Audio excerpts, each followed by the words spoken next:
So if you are not comfortable with being recorded, please make arrangements to meet one-on-one with us. Today's learning objectives for this brief session are to create a bookshelf, save favorite journals, and set up alerts in Browzine. We're also going to show you how Browzine works on a mobile device, and we're going to teach you what LibKey does. In other words, it saves you a lot of time while researching. We welcome any questions that you have as we go along, and we'll go from there, or you can save until the end.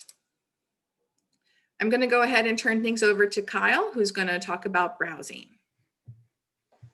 All right, thank you, Katie. Hi, everybody. Let me see if I can share my screen real quick. All right. Everybody seeing my screen? Good here? All right, so real quick, I want to take you guys through where the path to get to the instructions to download Browzine and LibKey in case you want to review them later. So we're going to start off here on the Health Science Library website, probably the most important website on the internet right now. So we'll start here. If you see down here, we'll go to research guides. So we'll click there. And this can take you to a whole host of good information, but for right now, we're going to click on the how-to. And you can see there's how-to for Grammarly, how-to for SciWill, but we're going to select install Browzine and LibKey. And here's the Browzine tab. This is the LibKey Nomad tab that I think Katie linked in the chat, but we're going to go back to Browzine. So on the left-hand side here, there's going to be information, as soon as it gets back there, information on how to get to Browzine, how to choose your library, kind of a little snippet about what it is. Here's mobile, the mobile app instructions to download. And then this video right here is going to kind of go back over some of the features I'll share with you guys today if you want another little refresher. But for right now, we're going to click on Browzine. So the first time you go to Browzine, especially if you're off campus, it'll ask you to choose your library. So we'll choose my library. And up here, you can search for California Health Science University, or if you click the C, we're usually right at the top there. So we'll click California Health Sciences Library. The first time you click this off campus, it'll probably take you to our authentication page. So you can just authenticate like normal there. But once you authenticate, you'll land on the Browzine homepage here for CHSU. So the first thing you want to do as soon as you get here for the first time is to go up. Okay. What's that? Is everybody, we're doing good? I think somebody just came in unmuted. Okay, gotcha. All right, so we'll go back to the home page here of Browzine. All right, so the very first thing you guys should do the first time you come here is to click on this little cogwheel up on the right-hand side and the login to Browzine. We want to create a free account. So you just hit sign up and you'll get to this page. It's your email, 2 passwords, and hit agree, sign up, and you have your free account. So this is really important to take advantage of all the features of Browzine. So we'll go back and I'm going to log in now. So what actually is Browzine? That's probably a good place to start. Basically, it takes all of our, it's a journal browser at its core, right? So it takes all of our premium journals, which we have thousands of them, and most open access journals, and it puts them all together in a really nice interface like this. And then it adds a bunch of cool options to enhance your research, your continuing education, all that kind of stuff. So we'll just take you quickly through this. So up here, this search box, it's basic, you can search a journal by title or ISSN if you know. Down here, Browzine has made this beautiful taxonomy of subjects based on our collection. So for our purposes, we'll probably, let's start with biomedical and health. And you see, once we click on that, it kind of refines it more. So we can go down, let's try medical specialties. Once we click that, again, it'll refine it even more. So you can dive deeper and deeper into all of these different subjects. You can just start browsing journals in this major subject if you want, but let's go down to, let's try internal medicine. So now we're at the lowest level. So these are going to be all of our journals within this subject, right? I think Annals of Internal Medicine's a pretty popular one. So we'll choose that one. So up here, you see now we're actually in the Annals of Internal Medicine, all right? And over here, it'll show you all the years we have access to. If you see a little lock next to it, it means that it's probably on an embargo, but none of these do. So we'll be good there. So if you go Can we just 2020, pause, Kyle, for a yeah, moment? Can we just pause and make sure that when we say embargo, what we mean is that the publisher doesn't let us read the article just yet in its full text, and those are out of our control. But I just want to make sure everybody knows what an embargo is. thank you. That's a good, and honestly, up here, there's going to be a big orange letter right here that'll say the embargo is 365 days for each journal that actually has that. So it'll kind of give you a hint there too. But thank you, Katie. That's a good point. So if we're in 2020 and we go down, let's just do issue 9 here. Okay, so now we're in Annals of Internal Medicine, year 2020, the volume 173, issue 9. So these are going to be all the articles within that issue. All right, so there's some cool information here on each one of these articles. If you want this one, you can click on the title. You can click on a link. Those two actually take you to the same exact place.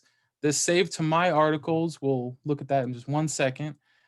If you want to export the citations for this article, you can do that. If you're using SciWill, which I really hope you are at this point, this universal RIS will give you the file needed to import it into SciWill. And then, of course, you can share it, email, social media, and copy the link to the article. So back to this My Save Articles, right? So we have our account set up to do 2 things. It allows us to do our bookshelf and our articles. So if you click there, you'll bring up these little collections, and this is just more organization, right? So we can create a new collection. Let's just call this Annals of Internal Medicine. And then we can check mark which collections we want to add this article to. So let's do that. And now you see these tags have populated, right? So there's general collection, there's Annals of Internal Medicine. It looks like this article I put in IM. So you can click those to see all the articles within those collections, or you can come up here, this My Articles button, and it lists all the different collections. So like in my general, so if you wanted a reading list, you make your reading list. If you have projects going, start throwing articles in there too to read later, or ones that maybe you just love the article. You can see the article I just added is right here on top, the Annals of Internal Medicine. And then these are a couple that I added previously to this collection. So if we go down here, this is just this one. And from here, it kind of makes it easier just to go back and find any article that you have saved already instead of going through trying to find the journal again. You can delete these pretty easily and use all this cool information. So if we go back to the journal, right here, there's an option to add it to my bookshelf. It looks like I've already added it to my bookshelf. And I'll show you what that means over here. Oh, it was added to my bookshelf. It looks like it's gone now. Of course, something goes wrong. That's just how it is when we present. Normally, it would be right here. So these are some other journals that I've already added previously. And so the basics of the bookcase are to make it easier to find any journals that you need. And it'll set up alerts too. So anytime you come into Browzine, you'll see if a new issue or article has dropped for a journal, you'll see a little red number here, kind of denoting how many articles or issues have come out. And you click on it and it'll tell you which ones have new issues. So you can always stay on top of information and find the latest articles. These bookcases are highly customizable. If you click that, you can change the name. You can change the name of each shelf too. So down here, you see my bookcase 2. I changed the technology. This first shelf is 3D printing, and I've added a 3D printing and medicine journal. So you can really, really organize yourself really well. Each shelf will carry 4 journals. So I think this holds a total of 64 journals, and I'd be really impressed if you actually could fill this up and follow everything. I guess that's kind of a challenge. But it just really makes everything streamlined for you. So log in, make an account. You can save articles, your bookshelf. If that's not already neat enough, there are the whole other app part of Browzine, right? So you can access all of this through any mobile device. So tablets, iPads, mobile devices like Android, Apple phones, even now the Amazon most Amazon devices, you can actually get the app on. So I want to show everyone a quick live demo of this on my phone. So I'm going to put my phone into landscape mode. This is how you would normally see it, but I think landscape would probably be easier for you to see the wording. So this is after you first download the app. If you go to settings, there's two things you'd probably want to do is change the library, make sure it's set on CHSU so you have our holdings, and then log into your account. Once you have those two things done, it'll link everything up, and you can see I clicked on my articles. Now I have all the same articles that I just showed you guys in the my articles on the browser. If we go over to my bookshelf, it'll have all my journals that I have saved. So you can click into these, you can click into the articles, you can download them for offline reading. I mean, if you're standing in line waiting somewhere, you can pull up and keep reading about whatever your interests are. It's really, really powerful to be able to take this with you. If we go over the Browzine library, this is the same subjects taxonomy that I was showing earlier. So we can go into medical specialties. We can go all the way down to internal medicine, and then there's annals of internal medicine right there in the beginning. So, like I said, this is just another option to explore, to take it with you on the go wherever you need it. And I have one more thing to show you. So we're back on the home page, right? And hopefully everybody's using our discovery box to do some research. So we're just going to search for something basic, but I just want to highlight that Browzine is actually tied and integrated into our discovery system now. So if we're searching, here's an article, you'll see there's a view complete issue in Browzine next to several of these issues. So let's click on that. And if you've already created a Browzine account, it'll have you logged in already. And it's taking me directly to the article within this journal. So maybe I find I love this journal and I want to follow all the new updates. All right, you just click on add it to your bookshelf. It looks like I have on this, but so it kind of circles back around. And then one thing I want to tell you about the mobile too, having a journal in your bookshelf on the mobile app, you can actually have it set to alert you when a new issue and article comes out. So instead of having to go to the browser and actually see the little red numbers, your phone will just alert you, or your iPad, whatever it is, it'll alert you when something drops. So you can stay current always. All right, I think that's it for me. I'll pass that back on. Kyle, we have a question. Someone is wondering if once a journal is saved on Browzine, are you able to access it offline, or do you always need an internet connection?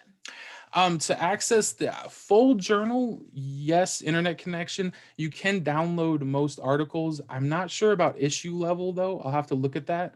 But you can download most articles directly into it. So I will look into the issue though. I'm not actually sure if you can download at that level, but that's a good question. Thank you. Are there any other questions before we move on to the next portion with LibKey?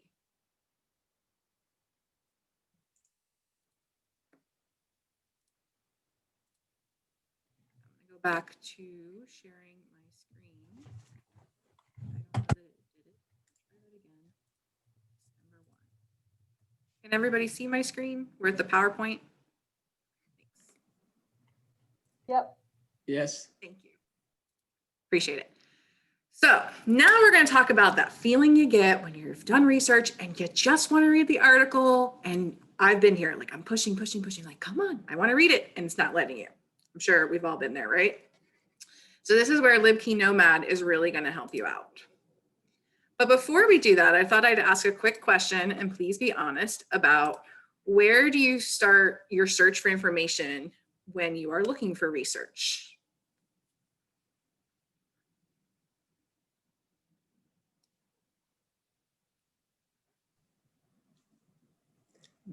Do you mean the priority, or all of them, or none of them? Or Well, more so like if you're trying to do research for like a project or a question where you're looking for more so literature. yeah, I would go more first PubMed. Okay. Thank you. And PubMed does seem to be the winner from what I'm seeing here with the poll. Some others are talking about Google or Google Scholar. All right, thank you. I'll go ahead and I'll end that. I just was curious and wanted to show you what everybody says, but also it's just kind of interesting to see where do we start our search for information. So coming back to LibKey. So a lot of times the traditional research workflow is maybe we're starting on Google or PubMed. I'm going to show you from Google in this picture stream. And yes. Okay, wasn't sure someone had a question. Okay. So if I look for ACP Journal Club, Kyle talked about that publication earlier. I would then have to go to the website, which then for this one gives me an additional link.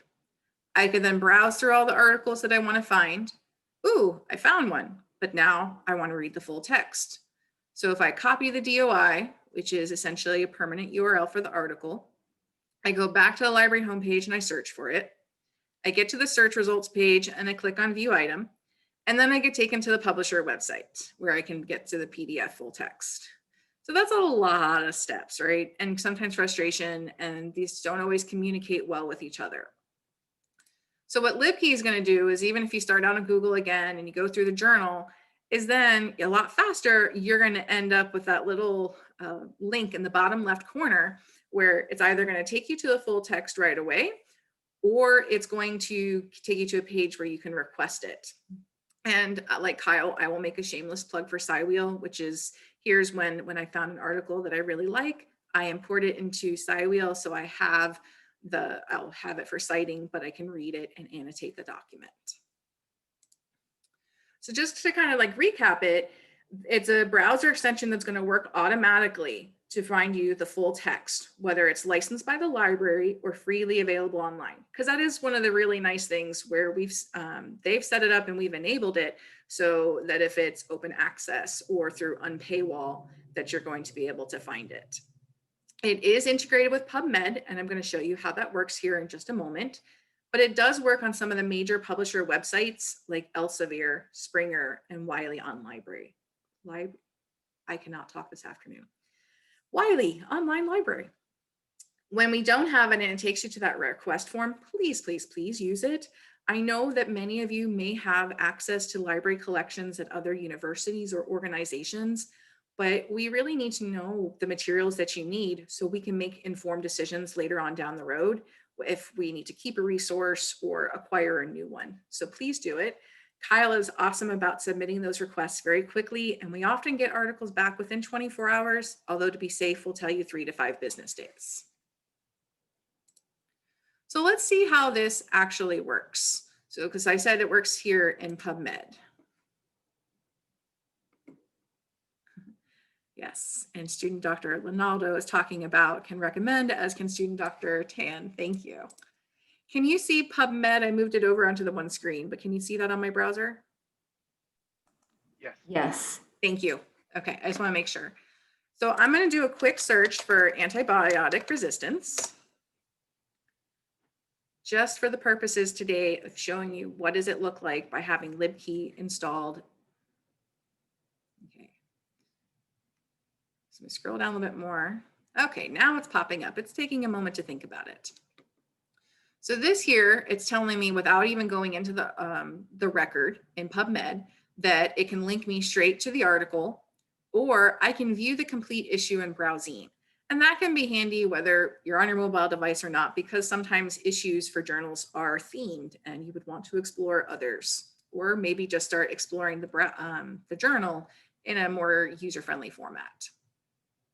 So this one here, it being a manuscript PDF, it's linking out. That's the unpaywall that I mentioned, the open access. So sometimes it's going to find it on other websites. The access options, that's when it says, we don't have it licensed by the library. We can't find it freely available online. So here's how you can request it. So it's taking you to our discovery tool, telling you we don't subscribe and that you can request it. My name and email are filled in because I created an account in the tool, which you can do as well if you like, but otherwise just type in your name, your email, and the date you need it by and click send. So again, it's really important that we hope that encourage you to take advantage of interlibrary loan. There was one, that one's just a manuscript PDF. So some of them are links to the publisher website. Some of them are straight PDFs. Here we go. This one's download PDF. Because I don't know about you, and it's okay if we're all different. I like to a lot of times go straight to the PDF. Like I want to see the text. So I can start reading through and discerning what do I think about this article, appraising it. Is it useful for my needs? And then, as I said before, I would import it into SciWheel. But there is still value in going and clicking onto the record in PubMed, because when you're doing your searching, as you probably know, you're going to want to find other search terms that you can use. You're going to look at the abstract. It has the similar articles. It has cited by, there's its references and the mesh terms. So even when you're on this page, it still has the link to be able to download the full text or request it.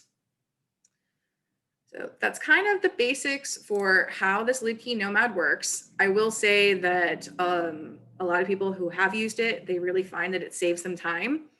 I love it for saving me time. So I definitely highly recommend it. Does anybody have any questions at the moment?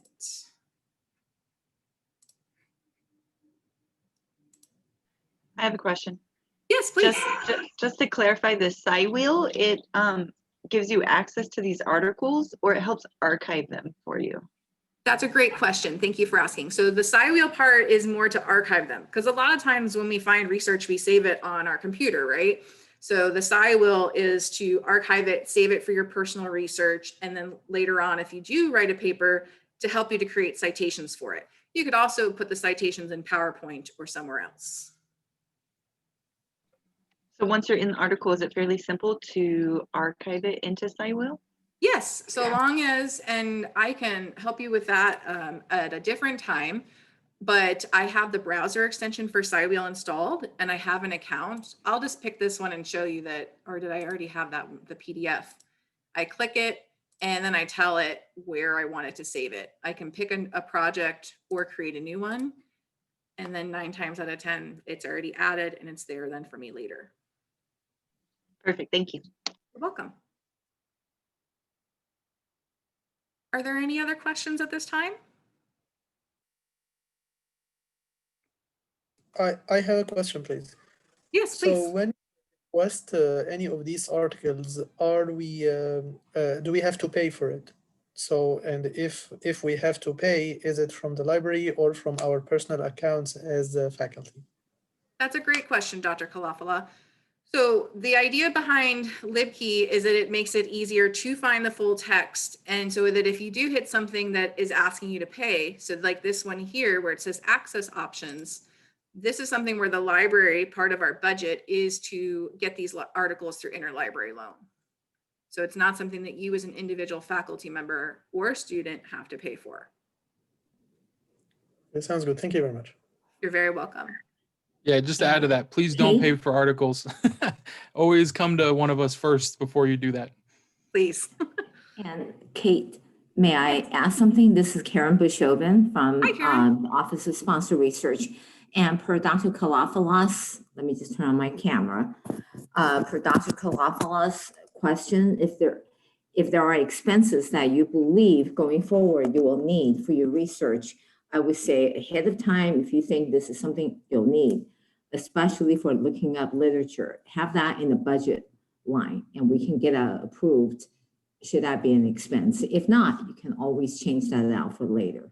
Does that help, Dr. Kalafala? Yeah, that's wonderful, Karen. Thank you very much, Karen and Kyle and Katie as well. That's very helpful. You're welcome. This is Anita here. I had a quick question. So I was trying to follow you and do the same things what you were doing on my Chrome as well. I have LibKey downloaded, but I don't see that. I went to the library website to get into the PubMed. Despite that, I don't see those things which you see, Okay. like which took some time for you to upload those to the LibKey and the other one. I don't see that in mine. Thank you, Dr. Shenoy. Let's meet one-on-one. We can even do so a few minutes after this workshop, and we'll Sure. figure that out, make that work for you. Sure, thank you. You're welcome. Any other questions? Okay, we just want to be mindful of everybody's time. So if you do have other questions and you'd like to stay, you're welcome to do so. As I mentioned, we will send out a short survey and we would appreciate your feedback to help us to know how we did and how we can improve. You're welcome to reach out to us at any time with questions. So I hope you all have a wonderful afternoon and enjoy your weekend. Thank you, everyone. Thank you, guys. That was great. Thank you, guys. You're Thank welcome. you all. Thank you.